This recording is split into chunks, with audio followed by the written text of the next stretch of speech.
ਸੋ ਦयाਦੀਪਕ ਸਿੰਘ ਜੀ, ਇਹ ਇਰੀਗੇਸ਼ਨ ਦਾ ਫਲੋ ਸਾਨੂੰ ਦੱਸੋ ਵੀ ਕਿੱਦਾਂ ਇਹ ਸਾਰਾ ਕੁਝ ਚੱਲਦਾ ਆ। ਸਾਈਡ ਤੇ ਓਵਰਫਲੋ ਪਾਈਪ ਦੇਖ ਰਹੇ ਹੋ ਜੀ। ਠੀਕ ਹੈ। ਇਹ ਵੀ ਆਪਾਂ ਇੱਕ ਰਿਕੁਆਇਰਮੈਂਟ ਰੱਖੀ ਆ ਵੀ ਰੱਬ ਨਾ ਕਰੇ ਇਧਰੋਂ ਪੰਪ ਬੰਦ ਹੋ ਜੇ, ਉਧਰੋਂ ਪਾਣੀ ਆਈ ਜਾਵੇ ਤੇ ਉਛਲ ਕੇ ਸਾਰਾ ਉਹ ਠੀਕ ਹੈ, ਪਰੇ ਖੇਤਾਂ ਨੂੰ ਨਿਕਲ ਜੇ, ਖੇਤਾਂ ਨੂੰ ਨਿਕਲ ਕੇ ਜਾਂ ਹੌਲੀ ਹੌਲੀ ਇਰੋਜਨ ਵਾਲੇ ਸਾਰਾ ਆਪੇ ਤਹਿਸ ਨਹਿਸ ਹੋ ਜਾਏ। ਜਿਹੜਾ ਟੋਟਲ ਪ੍ਰੋਜੈਕਟ ਆ ਇਸ ਦੀ ਜੇ ਮਹਿੰਗਾਈ ਕਾਰਨ ਅਨਫੋਰਚੂਨੇਟਲੀ ਜਿਹੜੀ ਇਹਦੀ ਕਾਸਟ ਆ ਆਲਮੋਸਟ $500,000 ਦਾ ਖਰਚਾ ਆ ਗਿਆ ਜੀ ਸਾਰੇ ਸਿਸਟਮ ਤੇ ਕੱਲੇ ਸਿਸਟਮ ਹਾਂਜੀ। ਸਾਰਾ ਜੋ ਆਪਾਂ ਰੈਜ਼ਰਵਾਇਰ ਪੰਪ ਤੇ ਜਿਹੜੀਆਂ ਅੰਡਰਗਰਾਉਂਡ ਇਹਦਾ ਆਲਮੋਸਟ ਮੈਂ ਅਰਸ਼ ਨਾਲ ਗੱਲ ਕਰ ਰਿਹਾ ਸੀ, ਇਹਨੂੰ ਇੰਨਾ ਮਹਿੰਗਾ ਪੈਣਾ ਜੀ, ਇੰਨਾ ਪੈ ਜਾਣਾ $500,000। ਉਹਦੇ ਵਿੱਚੋਂ NRCS ਕੁਝ ਪਰਸੈਂਟੇਜ ਜਿਹੜੀ ਕਵਰ ਕਰ ਰਹੀ ਹੈ। ਹਾਂਜੀ, ਆਪਾਂ ਇਸ ਦੇ ਵਿੱਚ ਤਕਰੀਬਨ $2 ਲੱਖ ਤੱਕ ਦੀ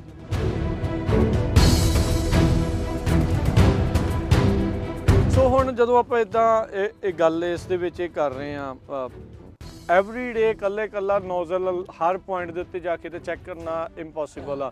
ਸੋ ਰੈਗੂਲਰਲੀ ਕਿੰਨੇ ਕੁ ਚਿਰ ਬਾਅਦ ਇਸ ਦੀ ਜਿਹੜੀ ਪ੍ਰੈਸ਼ਰ ਆ ਉਹ ਚੈੱਕ ਆਪਣਾ ਜਦੋਂ ਡਿਜ਼ਾਈਨ ਕੀਤਾ ਆਪਣਾ ਮਕਸਦ ਇਹ ਹੈ ਵੀ prevention is better than cure.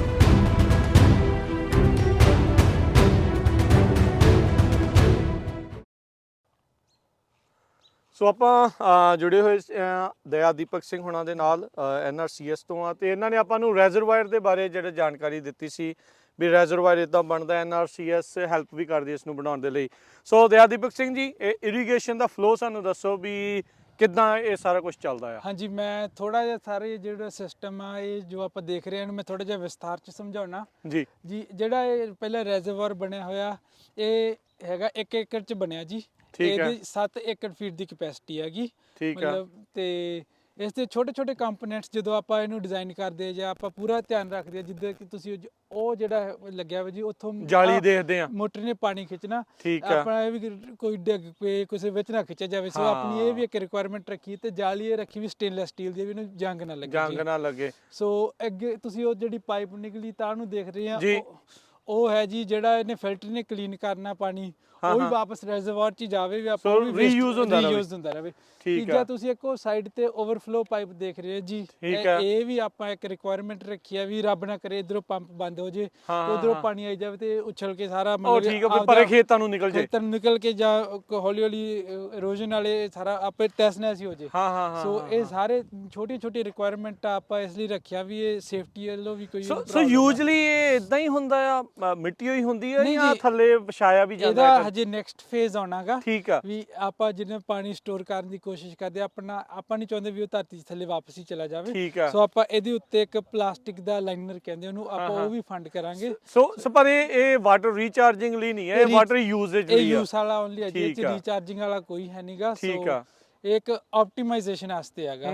ਸੋ ਇੱਥੇ ਕੀ ਹੁੰਦਾ ਜੀ, ਉਹ ਤੁਸੀਂ ਉਹ ਜਿਹੜਾ ਸਟੈਂਡ ਪਾਈਪ ਜਾਂ ਮੋਗਾ ਦੇਖ ਰਹੇ ਆ, ਇਹ ਇੱਥੋਂ ਇਹਨਾਂ ਦਾ ਨਹਿਰ ਦਾ ਪਾਣੀ ਰੈਜ਼ਰਵਾਇਰ ਦੇ ਵਿੱਚ ਆਉਣ ਲੱਗ ਜਾਂਦਾ। ਠੀਕ ਹੈ ਜੀ। ਤੇ ਆਲਸੋ ਜਿਹੜਾ ਇਹ ਖੇਤ ਹੈਗਾ ਇੱਥੇ ਇਹਨਾਂ ਦੀਆਂ 3 ਮੋਟਰਾਂ ਜੀ, ਉਹਨਾਂ ਦਾ ਪਾਣੀ ਰਲ ਕੇ ਵੀ ਇਹਦੇ ਵਿੱਚ ਇਕੱਠਾ ਹੋ ਜਾਂਦਾ। ਸੋ ਜਿਵੇਂ ਉਹ ਯੂਜੂਅਲੀ ਛੱਡਦੇ ਹੁੰਦੇ ਇਦਾਂ ਜਾਂ ਨਹੀਂ ਕਰਦੇ ਹੁੰਦੇ? ਹਾਂਜੀ, ਛੱਡ ਲਈਦਾ ਵੀ ਜਿਵੇਂ ਪਾਣੀ ਮੋਟਰਾਂ ਥੋੜਾ ਕੱਢਦੀਆਂ, ਵੀ ਜਿਵੇਂ ਆਪਾਂ ਫਰੋਸਟ ਦੀ ਗੱਲ ਕੀਤੀ ਸੀ ਵੀ ਇਕੱਠਾ ਜ਼ਿਆਦਾ ਚਾਹੀਦਾ ਹੋਵੇ, ਜਦੋਂ ਤੇ 4 ਘੰਟੇ ਜ਼ਿਆਦਾ ਚਾਹੀਦਾ ਹੁੰਦਾ। ਸੋ ਮੋਟਰ 24 ਘੰਟੇ ਚੱਲ ਕੇ ਇਹਨੂੰ ਭਰੀ ਜਾਂਦੀਆਂ। ਠੀਕ ਹੈ। ਤੇ ਉਦੋਂ ਬਾਅਦ ਜਦੋਂ ਜ਼ਰੂਰਤ ਹੁੰਦੀ ਹੈ ਇਹਨੂੰ ਔਨ ਕਰਕੇ ਸਾਰਾ ਖਿੱਚ ਲਈਦਾ। ਸੋ ਇਹ ਤੋਂ ਹੁਣ ਪਾਣੀ ਇਧਰੋਂ ਭਰ ਗਿਆ, ਹੁਣ ਇਥੋਂ ਪਾਣੀ ਨਿਕਲਣਾ, ਨੈਕਸਟ ਸਟੈਪ ਕੀ ਹੈ ਜੀ? ਹੁਣ ਨੈਕਸਟ ਸਟੈਪ ਜੀ ਉੱਥੋਂ ਥੱਲੋਂ ਜਿੱਥੋਂ ਜਾਲੀ ਆ ਉੱਥੋਂ ਆਪਣੀ ਪਾਈਪਲਾਈਨ ਜੁੜੀ ਹੋਈ ਆ। ਠੀਕ ਹੈ। ਇਹ ਪਾਈਪਲਾਈਨ ਜੀ ਆਪਣੇ ਇੱਥੇ ਆ ਜਾਂਦੀ ਆ ਕੋਲੇ।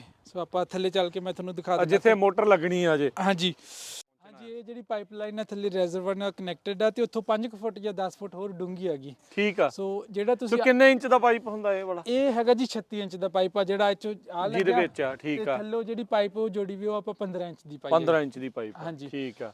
ਸੋ ਉਸ ਤੋਂ ਅੱਗੇ ਜਿਹੜਾ ਆਪਣਾ NRCS ਦਾ ਕੰਪੋਨੈਂਟ ਆ ਹੈਗਾ ਜੀ, ਇਹਦੀ ਟਰਬਾਈਨ ਪੰਪ ਕਹਿੰਦੇ ਆ। ਠੀਕ ਹੈ। ਸੋ ਇਹਨੇ ਪਾਣੀ ਥੱਲੋਂ ਖਿੱਚਣਾ ਰੈਜ਼ਰਵਾਇਰ ਤੋਂ ਤੇ ਇਹਦੇ ਉੱਤੇ ਮੋਟਰ ਲੱਗ ਜਾਣੀ ਹੈ, ਜੋ ਹਜੇ ਹੌਲੀ ਹੌਲੀ ਇੰਸਟਾਲ ਕਰਾਂਗੇ ਨੈਕਸਟ ਫੇਜ਼ ਦੇ ਵਿੱਚ ਜਿਵੇਂ ਕੰਮ ਚੱਲੀ ਜਾਂਦਾ। ਪਰ ਇੱਥੇ ਆ ਜਿਹੜਾ ਪੰਪ ਹੈ ਇਹਨੇ ਖਿੱਚਣਾ ਜੀ। ਠੀਕ ਆ। ਸੋ ਇਸ ਤੋਂ ਅੱਗੇ ਪਾਣੀ ਵਾਸਤੇ ਇੱਕ ਜਿਹੜਾ ਆਪਣਾ ਆ ਕੰਪੋਨੈਂਟ ਆ ਇਹ ਬਹੁਤ ਜ਼ਰੂਰੀ ਮੰਨਦੀ ਹੈ ਸਾਡੀ। ਇਹ ਇੱਕ ਰਿਕੁਆਇਰਮੈਂਟ ਆ, ਮਸਟ ਰਿਕੁਆਇਰਮੈਂਟ ਇਹਨੂੰ ਅਸੀਂ ਛੱਡ ਕੀ ਕਹਿੰਦੇ ਆ ਜੀ ਇਸ ਨੂੰ? ਇਹਨੂੰ ਕਹਿੰਦੇ ਆ ਜੀ ਕੈਮੀਗੇਸ਼ਨ ਚੈੱਕ ਵਾਲਵ। ਓਕੇ, ਮਕਸਦ ਆਪਣਾ ਵੀ ਜਿਵੇਂ ਆਪਾਂ ਕਹਿੰਦੇ ਸੀ ਰਿਸੋਰਸਸ ਨੂੰ ਬਚਾਉਣਾ, ਹਾਂ ਹਾਂ ਉਧਰ ਤੁਸੀਂ ਦਵਾਈ ਪਾਉਣੀ ਜਾਂ ਕੈਮੀਕਲ ਪਾਉਣੇ, ਹਾਂ, ਹਾਂ। ਆਪਾਂ ਨਹੀਂ ਚਾਹੁੰਦੇ ਉਹ ਪਾਣੀ ਵਾਪਸ ਜਾ ਕੇ ਵੀ ਰਿਸ ਜਵੇ ਉਹਦੇ ਵਿੱਚ ਕੈਮੀਕਲ ਆ ਜਾਵੇ ਕੈਮੀਕਲ ਨਾ ਸੋ ਉਸ ਨੂੰ ਰੋਕਣ ਲਈ ਜਦ ਮੋਟਰ ਬੰਦ ਹੁੰਦੀ ਹੈ ਉਦੋਂ ਹੀ ਇਹ ਪੱਤਾ ਬੰਦ ਹੋ ਜਾਂਦਾ ਤੇ ਪਾਣੀ ਇੱਥੋਂ ਡਿਸਚਾਰਜ ਕਰ ਦਿੰਦਾ। ਓਕੇ, ਜਿਹੜਾ ਵੀ ਵਿੱਚ ਹੁੰਦਾ ਹੈ ਐਕਸਟਰਾ ਜਿਹੜਾ ਹੁੰਦਾ ਹੈ, ਪਾਣੀ ਵਾਪਸ ਨਹੀਂ ਜਾ ਸਕਦਾ ਕਿਸੇ ਵੀ ਤਰੀਕੇ ਨਾਲ। ਠੀਕ ਆ। ਸੋ ਜਦੋਂ NRCS ਦੇ ਥਰੂ ਇਰੀਗੇਸ਼ਨ ਦਾ ਇਹ ਕਰਨਾ ਹੈ ਤੇ ਇਹ ਬਹੁਤ ਜ਼ਰੂਰੀ ਲਾਜ਼ਮੀ ਆ, ਜ਼ਰੂਰੀ ਲੱਗਿਆ ਹੋਣਾ ਜੀ, ਜ਼ਰੂਰੀ ਹੈ। ਠੀਕ ਹੈ, ਸੋ ਇਸ ਤੋਂ ਬਾਅਦ ਨੈਕਸਟ ਅੱਗੇ ਪਾਣੀ ਆ ਜਾਂਦਾ ਜੀ ਇਹਦੇ ਵਿੱਚ। ਇੱਥੇ ਹਜੇ ਹੋਰ ਕੰਪੋਨੈਂਟ ਲੱਗਣੇ ਆ, ਉਹਨੂੰ ਹਜੇ ਬਾਅਦ ਚੋਂ ਇੰਸਟਾਲ ਕਰਨਗੇ, ਪ੍ਰੈਸ਼ਰ ਰਿਲੀਫ ਵਾਲਵ ਕਹਿੰਦੇ ਉਹਨੂੰ। ਠੀਕ ਹੈ। ਸੋ ਬਾਈ ਚਾਂਸ ਕੋਈ ਅੱਗੋਂ ਗਲਤੀ ਨਾਲ ਕੋਈ ਬੰਦ ਕਰ ਦੇ ਤਾਂ ਇਹਨਾਂ ਵੀ ਮੋਟਰ ਸੜ ਜੇ ਜਾਂ ਜ਼ਿਆਦਾ ਪ੍ਰੈਸ਼ਰ ਨਾਲ ਇਹ ਕੋਈ ਫਟ ਜੇ,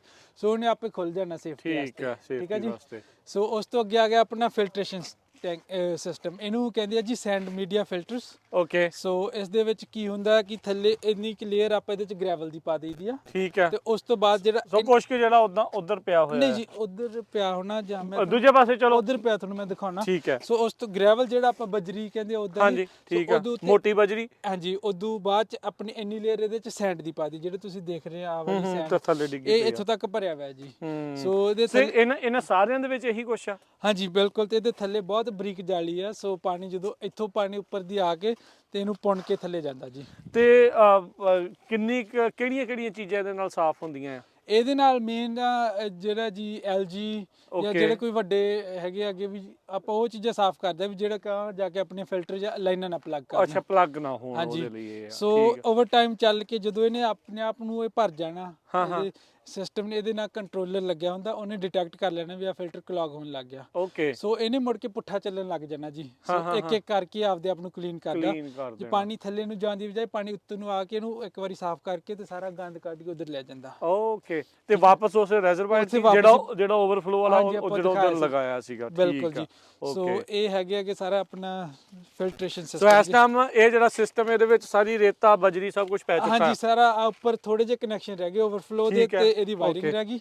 ਉਸ ਤੋਂ ਇਲਾਵਾ ਇਹ ਸਾਰਾ ਤਿਆਰ ਹੋ ਚੁੱਕਿਆ। ਆ ਦੇਖ ਉਦਾਂ ਦੀਪਕ ਜੀ ਇਹ ਦੱਸੋ ਵੀ ਕਿੰਨਾ ਕੇ ਖਰਚੇ ਵਾਲਾ ਸਿਰਫ ਇਹੀ ਵਾਲਾ ਇਕੱਲਾ ਆਲਮੋਸਟ ਜਿਹੜਾ ਸੈਟਅਪ ਆ ਇਹ $60,000 ਦੇ ਬਸ ਇੰਨਾ। ਹਾਂਜੀ, ਤੇ NRCS ਇਹਦੇ ਵਿੱਚ ਅਬਾਊਟ 50% ਕਵਰ ਕਰ ਲੈਂਦਾ। ਹਾਂਜੀ, ਆਪਣਾ ਤਾਂ ਲਗਭਗ ਪਰ ਏਕੜ ਕਵਰ ਕਰਦਾ। ਓਕੇ, ਉਹ ਜੋ ਵੀ ਉਹ ਜਿਹੜਾ ਫਾਰਮਰ ਉਹ ਫਿਰ ਉਹਦੇ ਵਿੱਚ ਆਪਾਂ ਕਾਊਂਟ ਕੀਤਾ ਹੁੰਦਾ ਵੀ ਇੰਨੇ ਕੁ ਦੇ ਫਿਲਟਰ ਲੱਗਣੇ, ਇੰਨੇ ਕ ਆਪਾਂ ਲਗਭਗ $1,000 ਏਕੜ ਦਾ ਫੰਡ ਕਰਦੇ ਹਾਂ ਜੀ। ਓਕੇ, ਠੀਕ ਹੈ ਜੀ। ਤੇ ਇਸ ਤੋਂ so this system is good for like ਕਿੰਨੇ ਏਕੜ ਦੇ ਲਈ ਕੋਈ ਇਹਦਾ ਹੈ ਵੀ ਇਹ ਪਰ ਕਿੰਨੇ ਦੇ ਲਈ ਲਾਉਣਾ ਉਹਦੇ ਹਿਸਾਬ ਨਾਲ ਇਹ ਡਿਜ਼ਾਈਨ ਹੁੰਦਾ ਹੈ। ਹਾਂਜੀ, ਇਹ ਆਪਾਂ ਡਿਸਾਈਡ ਕਰਦੇ ਕਿੱਡੀ ਪੰਪ ਲੱਗਣੀ ਹੈ, ਕਿੰਨਾ ਫਲੋ ਹੈਗਾ। ਠੀਕ ਆ। ਇੱਕ ਢੋਲੇ 48 ਦਾ ਇਹ 250 ਗੈਲਨ ਹੈਂਡਲ ਕਰ ਸਕਦਾ, ਪਰ ਆਪਣਾ ਥੋੜਾ ਜਿਹਾ ਪਾਣੀ ਨਹਿਰ ਦਾ ਪੈਂਦਾ ਕਰਕੇ ਗੰਦਾ ਕਰਕੇ ਥੋੜਾ ਜਿਹਾ ਇਹਨੂੰ ਓਵਰ ਡਿਜ਼ਾਈਨ ਨਹੀਂ ਕੀਤਾ ਹੋਇਆ ਆਪਾਂ। ਓਕੇ, ਐਕਸਟਰਾ ਜਿਹੜਾ ਕੀਤਾ। ਇੱਥੇ ਮੋਟਰ ਹੁਣ ਕਿੰਨੇ ਹਾਰਸ ਪਾਵਰ ਦੀ ਲੱਗਣੀ ਆ? ਇੱਥੇ ਆਪਣੀ ਇਹਨਾਂ ਦੀ ਅਰਸ਼ ਭਾਜੀ ਦੀ 100 ਹਾਰਸ ਪਾਵਰ ਦੀ ਪੰਪ ਲੱਗਣਾ ਜੀ। ਠੀਕ ਆ। ਸੋ ਉਸ ਤੋਂ ਅੱਗੇ ਜਿਹੜਾ ਨੈਕਸਟ ਕੰਪੋਨੈਂਟ ਆ ਜਾਂਦਾ ਜੀ, ਆ ਮੈਂ ਤੁਹਾਨੂੰ ਦਿਖਾਵਾਂ।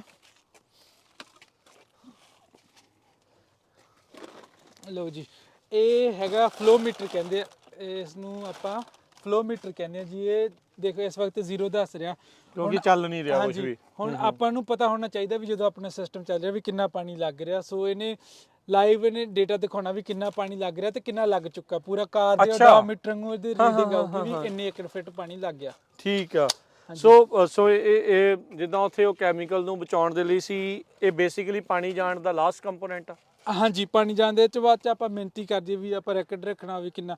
ਸੋ ਇਹ ਆਪਾਂ ਇਹ ਕੀ NRCS ਰਿਕਮੈਂਡ ਕਰਦੀ ਹੈ ਲਾਉਣੀ ਹੈ? ਨਹੀਂ, ਇਹ ਵੀ ਰਿਕੁਆਇਰਡ ਹੀ ਆ। ਇਹਦੇ ਚ ਕਈ ਸਸਤੇ ਆ ਜਾਂਦੇ ਆ ਜਾਂ ਕਈ ਮਹਿੰਗੇ, ਪਰ ਇਹ ਆਪਾਂ ਅਰਸ਼ ਭਾਜੀ ਨੇ ਕਿਹਾ ਕਿ ਇਹ ਵਾਲਾ ਮਾਡਲ ਲਗਾਇਆ ਕਿਉਂਕਿ ਇਹਦੇ ਤੁਸੀਂ ਇੱਥੇ ਦੇਖ ਸਕਦੇ ਹੋ ਤਾਰਾਂ ਲੱਗਣੀਆਂ ਤੇ ਕੱਲ ਨੂੰ ਆਪਣਾ ਆਈਡੀਆ ਹੈਗਾ ਇਹਨੂੰ ਸਾਰਾ ਡਿਜੀਟਲਾਈਜ਼ ਕਰਨ ਦਾ ਜੇ ਸਾਰਾ। ਓਕੇ, ਵੀ ਆਪਣੀ ਐਪ ਤੇ ਜਾਂ ਕੁਝ ਇਦਾਂ ਦੀ ਚੀਜ਼ ਤੇ ਚੈੱਕ ਕਰ ਲੈ। ਐਪ ਤੋਂ ਸਾਰਾ ਉਹਨਾਂ ਨੂੰ ਦਿਖਦਾ ਰਿਹਾ ਵੀ ਆ ਮੇਰੇ ਪ੍ਰੈਸ਼ਰ ਆ ਪੰਪ ਤੇ ਇੰਨਾ ਫਲੋ ਚੱਲ ਰਿਹਾ। ਠੀਕ ਹੈ ਜੀ। ਠੀਕ ਹੈ। ਉਸ ਤੋਂ ਅੱਗੇ ਆ ਗਿਆ ਜੀ, ਇੱਥੇ ਹੁਣ ਜਿਹੜੇ ਆਪਾਂ ਕੈਮੀਕਲਸ ਦੀ ਗੱਲ ਕੀਤੀ ਉਹ ਇੱਥੇ ਸਾਰੇ ਟਾਈ ਅਪ ਹੋ ਜਾਣੇ ਆ ਜੀ। ਸੋ ਜਿਹੜਾ ਫਰਟੀਲਾਈਜ਼ਰ ਤੇ ਕੈਮੀਕਲ ਆ ਉਹ ਇੱਥੇ ਅਖੀਰ ਦੇ ਵਿੱਚ ਇੱਥੇ ਆ ਕੇ ਤੁਸੀਂ ਨਾਲ ਟੈਂਕ ਲਾ ਕੇ ਤੇ ਇੱਥੋਂ ਚੱਲ ਜਾਣਾ ਜੀ। ਠੀਕ ਆ। ਸੋ ਅੱਗੇ ਆ 2 ਹਿੱਸਿਆਂ 'ਚ ਵੰਡਿਆ ਹੋਇਆ ਸਿਸਟਮ ਇਹਨਾਂ ਦਾ, ਇੱਕ 50 ਏਕੜ ਇੱਧਰ ਆ ਜੀ ਤੇ 50 ਇੱਧਰ। ਸੋ ਹਿਸਾਬ ਨਾਲ ਅੱਗੇ ਚਲਾ ਜਾਣਾ ਖੇਤਾਂ। ਠੀਕ ਆ। ਸੋ ਇਹਦਾ ਫਲੋ ਕਿੰਨਾ ਹੁੰਦਾ ਹੈ, ਕਿੰਨੇ ਪਰ ਗੈਲਨ ਪਰ? ਇਹ ਵਾਲਾ ਸਿਸਟਮ 1800 ਗੈਲਨ ਕੱਢਦਾ ਮਿੰਟ ਦੇ। ਅੱਛਾ, 1800 ਗੈਲਨ ਪਰ ਮਿੰਟ ਜਿਹੜਾ ਤੇ 2 ਸੈਟਾਂ ਦੇ ਵਿੱਚ ਚੱਲੂਗਾ। ਸੋ 50 ਏਕੜ ਇੱਧਰ 50 ਏਕੜ ਦੂਜੇ ਪਾਸੇ। ਤੇ ਤੁਸੀਂ ਕਿਹਾ ਵੀ ਇਹ ਜਿਹੜਾ ਡਿਜ਼ਾਈਨ ਕੀਤਾ 20 PSI ਦੇ ਲਈ। ਇਹ ਜਿਹੜਾ ਇੱਥੇ ਜੋ ਮੈਂ ਡਿਜ਼ਾਈਨ ਰਿਵਿਊ ਕੀਤਾ ਸੀ, ਇੱਥੇ 40 ਚਾਹੀਦੇ ਆ ਜੀ ਇਹਨੂੰ। ਠੀਕ ਆ, ਜਦੋਂ ਪਿੱਛੋਂ ਆ ਰਿਹਾ ਹਾਂਜੀ। ਸੋ ਜਿਹੜੇ ਕਿਉਂਕਿ ਪਾਈਪਾਂ ਦੇ ਵਿੱਚ એનર્ਜੀ ਲਾਸ ਹੁੰਦੀ ਆ ਜਾਂ ਜਿੰਨਾ ਦੂਰ ਜਾਣਾ ਉਹਨਾਂ ਲਾਸ ਹੋਣਾ। ਸੋ ਐਟ ਦ ਐਂਡ ਜਿਹੜਾ ਉਹ ਕਾਰਨਰ ਤੇ ਜਾਂ ਉਧਰਲੇ ਕਾਰਨਰ ਤੇ ਉੱਥੇ ਆਪਣਾ 20 PSI ਤੋਂ ਜ਼ਿਆਦਾ ਹੋਊਗਾ। ਸੋ ਹੁਣ ਜਦੋਂ ਇੱਕ ਵਾਰੀ ਲੱਗ ਜਾਣਾ, ਸਾਰਾ ਕੁਝ ਹੋ ਜਾਣਾ, ਜਦੋਂ ਪਹਿਲੀ ਵਾਰੀ ਪਾਣੀ ਛੱਡ ਕੇ ਦੇਖਣਾ ਆ, ਜੇ ਉਹਦੇ ਵਿੱਚ ਤੁਹਾਨੂੰ ਲੱਗਦਾ ਵੀ ਕੋਈ ਫਰਕ ਆ, ਫਿਰ ਉਹਦੀ ਟਰਬਲ ਸ਼ੂਟਿੰਗ ਕਿੱਦਾਂ ਆ? ਹਾਂਜੀ, ਦੇਖੋ ਜਦੋਂ ਆਪਾਂ ਇਹਨੂੰ ਪ੍ਰੋਪਰਲੀ ਡਿਜ਼ਾਈਨ ਕੀਤਾ, ਫਰਕ ਦੀ ਕੋਈ ਪ੍ਰੋਬਲਮ ਨਹੀਂ ਆਉਂਦੀ। ਓਕੇ। ਪਰ ਜਦੋਂ ਆਪਾਂ ਅਰਸ਼ ਭਾਜੀ ਨੂੰ ਪੇਮੈਂਟ ਦੇਣ ਤੋਂ ਪਹਿਲਾਂ ਮੈਂ ਖੁਦ ਆ ਕੇ ਇਹਨੂੰ ਮੇਕ ਸ਼ੋਰ ਕਰਨਾ ਵੀ ਜਿਹੜਾ ਪੰਪ ਦੇ ਜਿਹੜਾ ਸਾਰੇ ਤੋਂ ਕੋਲੇ ਜਿਹੜਾ ਹੁਣ ਫੁਹਾਰਾ ਲੱਗਣਾ ਮਾਈਕਰੋਜੈਟ ਤੇ ਜਿਹੜਾ ਸਾਰੇ ਤੋਂ ਦੂਰ ਵਾਲਾ ਉਹਦੀ ਵੇਰੀਏਸ਼ਨ ਸਿਰਫ 10 ਤੋਂ 15% ਚਾਹੀਦੀ ਆ। ਅੱਛਾ, ਇਹ ਤੋਂ ਜ਼ਿਆਦਾ ਫਰਕ ਨਹੀਂ ਹੋ ਸਕਦਾ। ਹਾਂਜੀ, ਉਹ ਵੀ ਆਪਾਂ ਮੇਕ ਸ਼ੋਰ ਕਰਕੇ ਫਿਰ ਪੇਮੈਂਟ ਰਿਲੀਜ਼ ਕਰਦੇ ਹਾਂ। ਜੇ ਸਿਸਟਮ ਪ੍ਰੋਪਰ ਡਿਜ਼ਾਈਨ ਕੀਤਾ ਹੋਇਆ, ਜੋ ਆਪਾਂ ਕੰਪੋਨੈਂਟ ਕਹੇ ਉਹ ਲੱਗੇ, ਫਿਰ ਉਹ 'ਚ ਕੋਈ ਪ੍ਰੋਬਲਮ ਨਹੀਂ ਹੁੰਦੀ। ਸੋ ਖੇਤ ਕਈ ਵਾਰੀ ਨਿਵਾਣ ਉੱਚਾ ਨੀਵਾਂ ਵੀ ਹੁੰਦਾ ਆ, ਫਰਕ ਹੁੰਦਾ ਆ ਹਾਈਟ ਦਾ। ਸੋ ਇਹ ਜਦੋਂ ਡਿਜ਼ਾਈਨ ਹੁੰਦਾ ਉਸ ਚੀਜ਼ ਨੂੰ ਟੇਕ ਕੇਅਰ ਕਰਕੇ ਕੀਤਾ ਜਾਂਦਾ। ਬਿਲਕੁਲ ਜੀ, ਇਸ ਲਈ ਇਸ ਨੂੰ ਵੇਖ ਕੇ ਇਸ ਨੂੰ ਡਿਜ਼ਾਈਨ ਕੀਤਾ ਜਾਂਦਾ। ਪਰ ਉਸ ਤੋਂ ਬਾਅਦ ਵੀ ਜਿੱਦਾਂ ਕਿ ਥੋੜਾ ਕਿਸੇ ਤੇ ਜ਼ਿਆਦਾ ਨਿਵਾਣ ਆ, ਸੋ ਉਸ ਦੇ ਲਈ ਸਪੈਸ਼ਲ ਪ੍ਰੈਸ਼ਰ ਕੰਪਨਸੇਟਿੰਗ ਐਮੀਟਰ ਜਾਂ ਜੈਟ ਆਉਂਦੇ ਹੈਗੇ। ਉਹਨਾਂ ਦਾ ਤੁਸੀਂ ਪ੍ਰੈਸ਼ਰ ਭਾਵੇਂ ਇੱਥੋਂ ਇੱਕ ਲਿਮਿਟ 10 ਤੋਂ ਉੱਤੇ ਭਾਵੇਂ 40-50 ਹੋ ਜੇ, ਉਹਨਾਂ ਨੇ ਉਹਨਾਂ ਪਾਣੀ ਕੱਢਣਾ। ਠੀਕ ਆ। ਸੋ ਹੁਣ ਜਦੋਂ ਆਪਾਂ ਇਦਾਂ ਇਹ ਗੱਲ ਇਸ ਦੇ ਵਿੱਚ ਇਹ ਕਰ ਰਹੇ ਆ, ਐਵਰੀ ਡੇ ਕੱਲਾ ਨੋਜ਼ਲ ਹਰ ਪੁਆਇੰਟ ਦੇ ਉੱਤੇ ਜਾ ਕੇ ਤੇ ਚੈੱਕ ਕਰਨਾ ਇੰਪੋਸੀਬਲ ਆ। ਸੋ ਰੈਗੂਲਰਲੀ ਕਿੰਨੇ ਚਿਰ ਬਾਅਦ ਇਸ ਦੀ ਜਿਹੜੀ ਪ੍ਰੈਸ਼ਰ ਆ ਉਹ ਚੈਕਿੰਗ ਟੈਸਟਿੰਗ ਜਿਹੜੀ ਉਹ ਹੋਣੀ ਚਾਹੀਦੀ ਹੈ? ਹਾਂਜੀ, ਆਪਣਾ ਜਦੋਂ ਡਿਜ਼ਾਈਨ ਕੀਤਾ, ਆਪਣਾ ਮਕਸਦ ਇਹ ਹੈ ਵੀ prevention is better than care. ਠੀਕ ਆ। ਸੋ ਆਪਾਂ ਇਹ ਜਿਹੜੇ ਫਿਲਟਰੇਸ਼ਨ ਸਿਸਟਮ ਜਾਂ ਸਾਰਾ ਇਦਾਂ ਡਿਜ਼ਾਈਨ ਕੀਤਾ ਵੀ ਬਹੁਤ ਘੱਟ ਕਲੌਗਿੰਗ ਹੁੰਦੀ ਆ। ਪਲੱਸ LG ਦੀ ਥੋੜੀ ਜਿਹੀ ਪ੍ਰੋਬਲਮ ਆਉਂਦੀ ਹੈ ਜੀ। ਸੋ ਉਹਦੇ ਲਈ ਕਈ ਆਪਦੇ ਫਾਰਮਰਾਂ ਦੇ ਵੱਖਰੇ ਤਰੀਕੇ ਹੈਗੇ ਹੁਣ, ਪਰ ਕਈ ਇਹਦੇ ਚ ਨਾ ਥੋੜਾ ਐਸਿਡ ਐਡ ਕਰਨ ਲੱਗ ਜਾਂਦੇ ਹੈਗੇ ਪਾਣੀ ਦੇ ਵਿੱਚ। ਹਾਂਜੀ, ਬਹੁਤ ਡਿਲੂਟ ਅਮਾਉਂਟ ਵੀ, ਜਿਸ ਨਾਲ ਵੀ LG ਦੀ ਬਿਲਡਅਪ ਜਿਹੜਾ ਉਹ ਨਾ ਹੋਵੇ। LG ਵਾਸਤੇ ਆਪਾਂ ਐਸਿਡ ਨਹੀਂ, ਸੌਰੀ, LG ਵਾਸਤੇ ਆਪਾਂ ਕਲੋਰੀਨ ਐਡ ਕਰਦੇ ਥੋੜੀ ਪਲੱਸ ਜਿਵੇਂ ਪਾਣੀ ਥੋੜਾ ਜਿਹਾ ਆਪਾਂ ਕਹਿੰਦੇ ਆ ਪੰਜਾਬੀ ਚ ਕਹਿੰਦੇ ਵੀ ਹਾਰਡ ਵਾਟਰ। ਹਾਂਜੀ, ਪਾਣੀ ਹਾਰਡ ਆ, ਫਿਰ ਉਹ ਜੰਮਣ ਲੱਗ ਪੈਂਦਾ ਲਾਈਨ ਲੂਣਾ ਜਿਹਾ ਜਿਹੜਾ ਚਿੱਟਾ ਜਿਹਾ ਜੰਮ ਜਾਂਦਾ ਆ। ਸੋ ਉਹਦੇ ਵਾਸਤੇ ਥੋੜਾ ਐਸਿਡ ਵੀ ਐਡ ਕਰ ਦਈਦਾ ਵੀ ਉਹ ਆਪੇ ਘੁਲ ਕੇ ਥੱਲੇ ਚਲਾ ਜਾਵੇ। ਠੀਕ ਆ। ਸੋ ਬਿਲਕੁਲ ਇਹ ਆਪਾਂ ਨੂੰ ਇਹਨਾਂ ਨੇ ਦੱਸਿਆ ਵੀ ਕਿੱਦਾਂ ਰੈਜ਼ਰਵਾਇਰ ਤੋਂ ਟਰਬਾਈਨ ਪੰਪ ਲੱਗ ਕੇ ਮੋਟਰ ਲੱਗ ਕੇ ਕੈਮੀਕਲ ਚੈੱਕ ਵਾਲਾ, ਫਿਰ ਫਲੋ ਕੰਟਰੋਲ ਵਾਲਾ, ਫਿਰ ਉਸ ਤੋਂ ਬਾਅਦ ਅੱਗੇ ਜਿਹੜੀਆਂ ਆਪਾਂ ਪਾਈਪਸ ਪਾਉਂਦੇ ਆ ਉਹ ਕਿੱਦਾਂ ਜਿਹੜੀਆਂ ਉਹ ਡਿਜ਼ਾਈਨ ਹੁੰਦੀਆਂ, ਪੂਰਾ ਪ੍ਰੋਸੈਸ ਆਪਾਂ ਨੂੰ ਦਇਆ ਦੀਪਕ ਸਿੰਘ ਹੁਣਾਂ ਨੇ ਜਿਹੜਾ ਉਹ ਸਮਝਾਇਆ ਆ। ਸੋ ਇਹ ਜਿਹੜਾ ਰਾਈਟ ਨਾਓ ਆ ਅਬਾਊਟ 60,000 ਕਾਸਟ ਵਾਲਾ ਜਿਹੜਾ ਇਹਨਾਂ ਨੇ ਦੱਸਿਆ ਆ, ਹਰ ਇੱਕ ਖੇਤ ਦੇ ਲਈ ਵੇਰੀਏਸ਼ਨਸ ਜਿਹੜੀਆਂ ਉਸ ਦੇ ਵਿੱਚ ਰਹਿੰਦੀਆਂ ਆ। ਇਹ ਸੌਰੀ ਮੈਂ ਐਡ ਕਰਨਾ ਭੁੱਲ ਗਿਆ, ਪਰ ਜਿਹੜਾ ਟੋਟਲ ਪ੍ਰੋਜੈਕਟ ਆ ਇਸ ਦੀ ਜੇ ਮਹਿੰਗਾਈ ਕਾਰਨ ਅਨਫੋਰਚੂਨੇਟਲੀ ਜਿਹੜੀ ਇਹਦੀ ਕਾਸਟ ਆ ਆਲਮੋਸਟ $500,000 ਦਾ ਖਰਚਾ ਆ ਗਿਆ ਜੀ ਸਾਰੇ ਸਿਸਟਮ ਤੇ, ਕੱਲੇ ਸਿਸਟਮ ਤੇ ਸਾਰਾ ਜੋ ਆਪਾਂ ਰੈਜ਼ਰਵਾਇਰ ਪੰਪ ਤੇ ਜਿਹੜੀਆਂ ਅੰਡਰਗਰਾਉਂਡ, ਇਹਦਾ ਆਲਮੋਸਟ ਮੈਂ ਅਰਸ਼ ਨਾਲ ਗੱਲ ਕਰ ਰਿਹਾ ਸੀ, ਇਹਨੂੰ ਇੰਨਾ ਮਹਿੰਗਾ ਪੈਣਾ ਜੀ, ਇੰਨਾ ਪੈ ਜਾਣਾ $500,000। ਉਹਦੇ ਵਿੱਚੋਂ NRCS ਕੁਝ ਪਰਸੈਂਟੇਜ ਜਿਹੜੀ ਉਹ ਕਵਰ ਕਰ ਰਹੀ ਹੈ। ਆਪਾਂ ਇਸ ਦੇ ਵਿੱਚ ਤਕਰੀਬਨ $2 ਲੱਖ ਤੱਕ ਦੀ ਇਹਨਾਂ ਦੀ ਮਦਦ ਕਰਾਂਗੇ। ਸੋ ਆਲਮੋਸਟ 50% ਦੇ ਇਰਦ ਗਿਰਦ ਜਿਹੜਾ ਉਹ ਪੈਣਾ ਆ। ਸੋ ਇਹ ਦੱਸਣ ਦਿਖਾਉਣ ਦਾ ਮਕਸਦ ਤੁਹਾਡੇ ਲਈ ਦਰਸ਼ਕੋ ਇਹੀ ਆ ਵੀ ਗ੍ਰਾਂਟਸ ਅਵੇਲੇਬਲ ਨੇ, ਸਬਸਿਡੀਜ਼ ਅਵੇਲੇਬਲ ਨੇ। ਕਈ ਵਾਰੀ ਬੰਦਾ ਬਹੁਤ ਔਖਾ ਲੱਗਦਾ ਆ, ਖਾਸ ਕਰਕੇ ਹੁਣ ਦੇਖੋ ਬਿਲਕੁਲ ਨਵਾਂ ਖੇਤ ਇਹ ਤਿਆਰ ਹੋ ਰਿਹਾ, ਮੁੱਢ ਤੋਂ ਇੱਥੇ ਸਾਰਾ ਕੁਝ ਜਿਹੜਾ ਉਹ ਤਿਆਰ ਹੋ ਰਿਹਾ। ਸੋ ਜਿਹੜੀ ਹੈਲਪ ਮਿਲਦੀ ਉਹ ਜ਼ਰੂਰ ਲਓ, ਕੰਮ ਬਹੁਤ ਐਕਸਪੈਂਸਿਵ ਅੱਗੇ ਦੇ ਨਾਲੋਂ ਜਿਹੜਾ ਉਹ ਹੁੰਦਾ ਜਾ ਰਿਹਾ। ਸੋ ਦਇਆ ਦੀਪਕ ਜੀ ਬਹੁਤ ਧੰਨਵਾਦ, ਥੈਂਕ ਯੂ। ਇਸ ਤੋਂ ਇਲਾਵਾ ਜੇ ਤੁਸੀਂ ਕੁਝ ਹੋਰ ਸਾਡੇ ਨਾਲ NRCS ਦੀਆਂ ਜੇ ਕੋਈ ਜਾਣਕਾਰੀਆਂ ਸਾਂਝੀਆਂ ਕਰਨੀਆਂ? ਹਾਂਜੀ, ਮੈਂ ਸਾਰੇ ਸਰੋਤਿਆਂ ਨੂੰ ਇੱਕ ਸੁਨੇਹਾ ਦੇਣਾ ਚਾਹੁੰਦਾ ਵੀ ਜਿਵੇਂ ਕਿ ਆਪਣੇ ਬਾਬਾ ਨਾਨਕ ਨੇ ਕਿਹਾ, ਪਵਨ ਗੁਰੂ ਪਾਣੀ ਪਿਤਾ ਮਾਤਾ ਧਰਤ ਮਹਤ, ਆਪਾਂ ਹਰ ਇੱਕ ਕੋਸ਼ਿਸ਼ ਕਰਨੀ ਹੈ ਕਿ ਆਪਣੇ ਵਾਤਾਵਰਨ ਨੂੰ, ਪਾਣੀ ਨੂੰ ਸਾਂਭੀਏ। ਸੋ ਇਸ ਦੇ ਵਿੱਚ ਸਾਡਾ ਇੱਕ ਨਿੱਕਾ ਜਿਹਾ ਉਪਰਾਲਾ ਇਹ ਆਪਾਂ ਪੂਰੀ ਟਰਾਈ ਕਰਨੀ ਹੈ। ਪਰ ਜਿਹੜੇ ਸਰੋਤੇ ਘਰੇ ਵੀ ਆ ਜਾਂ ਜੋ ਵੀ, ਕੋਸ਼ਿਸ਼ ਕਰੋ ਪਾਣੀ ਲੋੜ ਅਨੁਸਾਰ ਜਿੰਨਾ ਜ਼ਰੂਰਤ ਓਨਾ ਹੀ ਵਰਤੋ, ਕਿਉਂਕਿ ਇਹਨੇ ਦੁਬਾਰਾ ਨਹੀਂ ਆਉਣਾ ਤੇ ਜਿਹਦੇ ਕੋਲ ਇਹ ਖਤਮ ਹੋ ਗਿਆ ਤੇ ਮੁੜ ਕੇ ਬੰਜਰ ਹੀ ਹੈ ਇਸ ਤੋਂ ਅੱਗੇ। ਠੀਕ ਹੈ ਜੀ। ਤੇ ਇੱਕ ਜ਼ਰੂਰ, ਤੁਸੀਂ ਕਿਹੜੀ ਕਾਉਂਟੀ ਦੇ ਕਿਹੜੇ ਆਫਿਸ ਦੇ ਵਿੱਚ ਇੱਥੇ ਹੁੰਦੇ ਆ? ਆਪਣੇ ਪੰਜਾਬੀ ਬੰਦੇ ਦੀ ਮਦਦ ਜਿਹੜੀ ਉਹ ਹੋ ਜਾਂਦੀ, ਉਹਨਾਂ ਨੂੰ ਸੌਖਾ ਹੋ ਜਾਂਦਾ ਥੋੜਾ। ਲੈਂਗੁਏਜ ਬੈਰੀਅਰ ਜ਼ਰੂਰ ਆਪਣੇ ਬੰਦੇ ਨੂੰ ਪ੍ਰੋਬਲਮ ਆਉਂਦੀ ਹੈ। ਸੋ ਜਿਹੜਾ ਮਹਿਕਮਾ NRCS USDA ਜਿਹੜਾ ਐਗਰੀਕਲਚਰ ਡਿਪਾਰਟਮੈਂਟ ਉਹਦੀ ਬ੍ਰਾਂਚ ਆ ਜੀ, ਤੇ ਮੈਂ ਸਾਰੀ ਫਰੈਜ਼ਨੋ ਕਾਉਂਟੀ ਦਾ ਇੰਜੀਨੀਅਰ ਆ। ਠੀਕ ਹੈ। ਤੇ ਜਿਹੜਾ ਆਪਣਾ ਆਫਿਸ ਹੈਗਾ ਉਹ ਹੈਗਾ ਸ਼ਾਹ ਤੇ ਜਿਹੜਾ ਕਾਸਕੋ ਉਹਦੇ ਪਿਛਲੀ ਸਾਈਡ ਤੇ ਆ, ਤੇ ਮੇਰਾ ਫੋਨ ਨੰਬਰ ਜਿਹੜੀ ਮੇਰੀ ਡਾਇਰੈਕਟ ਲਾਈਨ ਉਹ ਹੈਗੀ ਆ 5594908016 559 490 8016 ਤੇ ਮੈਨੂੰ ਕਿਸੇ ਵੀ ਟਾਈਮ ਤੇ ਸੰਪਰਕ ਕਰਕੇ ਤੇ ਮੇਰੇ ਨਾਲ ਤੁਸੀਂ ਵਾਰਤਾਲਾਪ ਕਰ ਸਕਦੇ ਹੋ। ਬਹੁਤ ਧੰਨਵਾਦ ਦਇਆਦੀਪ ਸਿੰਘ ਜੀ, ਮਿਹਰਬਾਨੀ ਜੀ। ਵਾਹਿਗੁਰੂ ਜੀ ਕਾ ਖਾਲਸਾ, ਵਾਹਿਗੁਰੂ ਜੀ ਕੀ ਵਾਹਿਗੁਰੂ ਜੀ ਕੀ ਫਤਿਹ।